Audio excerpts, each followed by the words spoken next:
అంగట్లకు మామిడి పండ్లు వచ్చేసినాయి, పుచ్చకాయలు బగ్గనే దొరుకుతున్నాయి, కర్బూజాలు అమ్మబట్టిరి, సల్వ చేసే కీర దోసకాయలు కూడా తింటూనే ఉన్నారు. ఇవి కాకుండా ఎండాకాలం మాత్రమే దొరికేటి ఏముంటాయిల్లా? అర్రే ముంజలు, గవి మర్చిపోతే ఎట్లా? పట్నం పొంట రాస్తాల పక్కన పెట్టి డజన్ల లెక్క అమ్ముతున్నారు, గల్లీలలో కూడా అమ్మొస్తున్నాయి. ఇవి కాకుండా ఈ కాలంలో దొరికేటి ఇంకేముంటాయిల్లా? ఎక్కువ ఆలోచన చేయకుండా గీ వార్తల చూడుర్రి. మోదుగాకుల ముత్తమని పండ్లు ఇయ్యంగానే 20 రూపాయల కాగితం చేతిలో పెట్టిండు.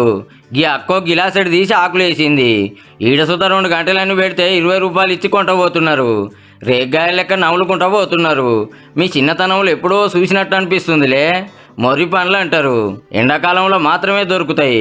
అట్లని చెట్లు వెట్టు లేదు, సాదులు లేదు. అడవుల పంట పెరిగితే మెదక్ జిల్లాలో ఊర్లలో తెంపుకొచ్చి అంగట్లు అమ్ముతున్నారు. పచ్చిగున్నప్పుడు ఆకుపచ్చ రంగు, పండినప్పుడు నలుపు రంగులకు వస్తాయి. దేహానికి హెల్త్కు చాలా మంచిది. ఒకటేసారి అది ఏమి మందులు వాడంది, ఈ విధంగా చాలా బాగుంటుంది. మొర్రి పండ్లు సహజసిద్ధంగా పండుతాయి. అవి ఎవరు దాని విత్తనాల ద్వారా పండించరు, ప్రకృతి ద్వారానే తయారైతాయి కాబట్టి అవి తింటే హెల్త్ చాలా మంచిది. వాజీవే మందులు మాకులు గొట్టులు లేదు, అడవిలో పండుతాయి కాబట్టి తింటే మంచిదని మస్తు మంది కాయ చేసి కొనుక్కోబోతున్నారు. ఎండాకాలం సీజన్ వెళ్ళేదాకా వీళ్ళకి ఇట్లా కొంత అమ్దాని అన్నట్టు.